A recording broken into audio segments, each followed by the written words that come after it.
गीता सार अध्याय 7। श्री कृष्ण भगवान बोले, हे पार्थ, मुझ में मन लगा करके मेरे ही आश्रय होकर योगाभ्यास करते हुए मेरे स्वरूप का संशय रहित पूर्ण ज्ञान होगा। सो सुनो, वह पूर्ण ज्ञान मैं तुम्हें सुनाता हूँ, जिसके जानने से तुमको इस लोक में और कुछ जानना शेष न रहेगा। सहस्त्रों मनुष्यों में से कोई एक सिद्ध प्राप्ति के लिए यत्न करता है, और उन यत्न करने वाले सिद्धों में से भी कोई ही मुझे ठीक से जान पाता है। पृथ्वी, जल, अग्नि, वायु, आकाश, मन, बुद्धि और अहंकार, ये 8 प्रकार की मेरी प्रकृति माया है। इस प्रकृति को अपरा चेतन अर्थात जड़ कहते हैं। और हे महाबाहो, इससे दूसरी प्रकृति चेतन है, जिसने संपूर्ण जगत को धारण किया है। इन्हीं दोनों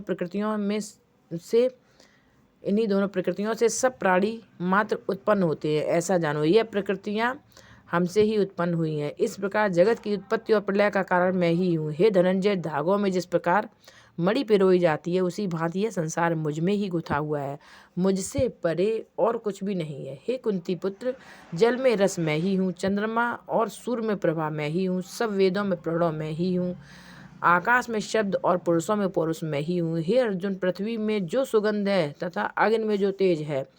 हे पार्थ, संपूर्ण प्राणियों में सनातन बीज रूप मुझको ही जानना। बुद्धिमानों में बुद्धि रूप और तेजस्वियों में तेज मैं ही हूँ।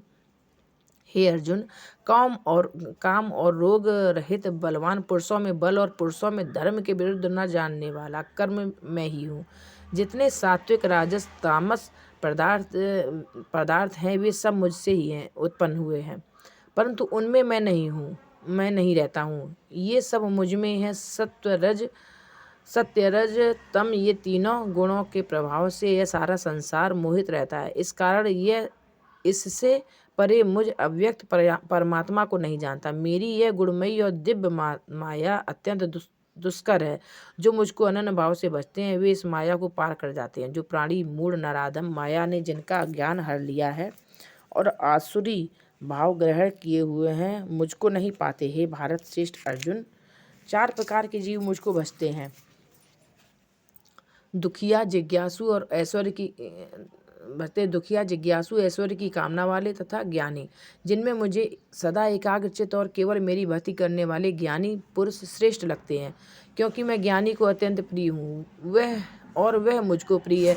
यद्यपि ये सभी भक्त श्रेष्ठ हैं, तथापि ज्ञानी तो मेरी आत्मा ही है, क्योंकि वह मुझ में ही मन लगाकर मुझको ही सर्वोत्तम गतिमान मेरा ही आश्रय ग्रहण करता है। अनेक जन्म के अनंतर ज्ञानी मुझे पा लेता है। ऐसा महात्मा अत्यंत दुर्लभ है, जो सब जगत को वासुदेव में समझे। अपनी अपनी प्रकृति के नियम के अनुसार मनुष्य भिन्न भिन्न काम वासनाओं के अज्ञान में डूबकर उन फलों की चाहना से अन्य देवताओं के अधीन होकर उनकी उपासना करते हैं। हे अर्जुन, जो भक्त श्रद्धा पूर्वक जिन जिन देवताओं का पूजन करना चाहते हैं, उन पुरुषों की उस श्रद्धा को मैं दृढ़ कर देता हूँ। वह इस श्रद्धा से युक्त होकर उस देवता की आराधना करता है, फिर उसको मेरे ही रचे हुए कर्म फल प्राप्त होते हैं, परंतु उन अल्प बुद्धि वालों का फल नाशवान है। देवताओं के आराधना करने वाले देवताओं को मिलते हैं और भक्तजन मुझ में मिल जाते हैं। मेरे अव्यय अविनाशी अत्युत्तम स्वरूप को न जानकर मंद बुद्धि लोग मुझे अव्यक्त को व्यक्त देहधारी मानते हैं। मैं योग माया से आच्छादित होने के कारण सबको नहीं दिखता। उसी से मूढ़ लोग अनादि और अविनाशी मुझको नहीं जानते। हे अर्जुन, मैं भूत, भविष्य और वर्तमान के सब प्राणियों को जानता हूँ, पर मुझे कोई भी नहीं जानता।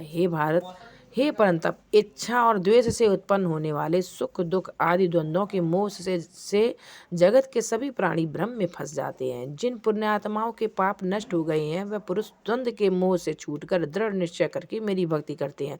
जो मेरा आश्रय लेकर जन्म मरण के दुख दूर करने के अर्थ प्रयत्न करते हैं, वे पुरुष ब्रह्म, आत्मज्ञान और संपूर्ण ज्ञान को जानते हैं। जो अधिभूत, अधिदेव और अधियज्ञ इन सब में व्यापक मुझे जान पाते हैं, वे समाधिष्ट पुरुष मरण काल में मुझको जानते हैं। इस श्रीमद् भगवद गीता सुपनिषद सुब्रह्म विद्या योग शास्त्रे श्री कृष्ण अर्जुन संवादे प्रकृत भेद योगो नाम 7वां अध्याय समाप्त। जय श्री कृष्ण, जय श्री राधे, जय गीता माता।